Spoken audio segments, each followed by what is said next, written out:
Today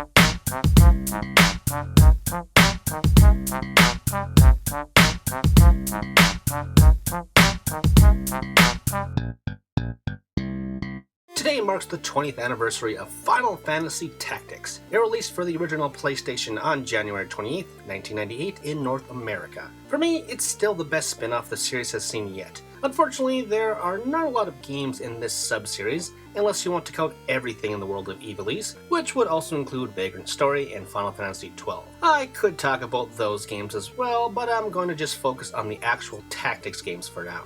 Up first, again, we have Final Fantasy Tactics.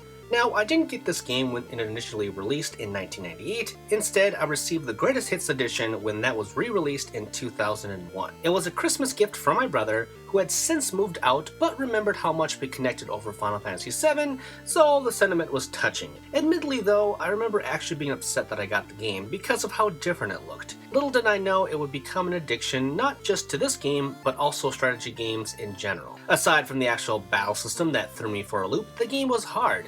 Like, extremely hard compared to the games I was used to at this point. The enemies always seemed to have the advantage, grinding on the map meant the enemies leveled up with you, making battles always a challenge, and your party members could actually die forever if you didn't pick up their crystal in time. It was a set of mechanics I wasn't prepared for, but I powered through and I'm thankful I did. Aside from the twist in the actual combat system, the jobs and mature story are what I remember most fondly about the game. And I thought Final Fantasy VII was mature. Tactics took things to a whole new level. Part of me thinks the dark take on religion is what really sold me since I grew up Catholic, and in a way this was sort of a rebellion on the church's ideals. Whatever the case may be, I love this game and its port to the PSP 10 years later with War of the Lions. For me, it's a superior version as it adds in new characters, animated cutscenes, and reworks the script to make more sense. Plus, it works better as a portable, but with all the grinding. The one downfall is that abilities suffer from slowdown in combat, but other than that, it's perfect.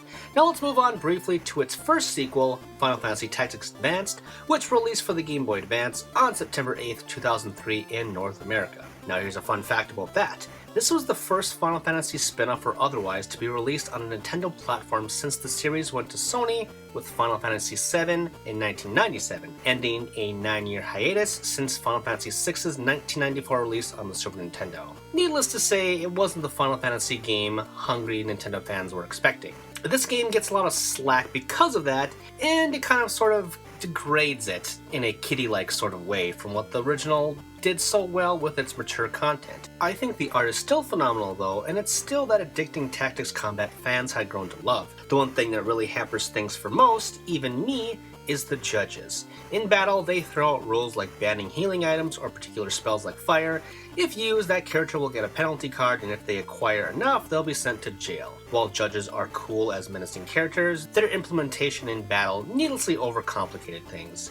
Gripes aside, I still think it's a great game. Following that was Final Fantasy Tactics A2 Grimoire of the Rift for the Nintendo DS, which launched on June 24, 2008 in North America. It features the same colorful aesthetic as the previous game, but isn't exactly a direct sequel. Gameplay though is pretty much the same, but the added second screen helped for planning out battles better. On a whole, I think it's a stronger game than its predecessor, technically, but it also sort of lacks soul, as if this was a sequel just for sequel's sake. Other than the previously mentioned PSP port and other various port for all three of these games, there's actually one other sequel to the series that was exclusive to Japan. Final Fantasy Tactics S debuted in 2013 for phones and ended service a year later in 2014. Footage and information is a bit scarce online, but from what I've seen, it looks pretty generic and pretty understandable why the game was shut down only after a year of service.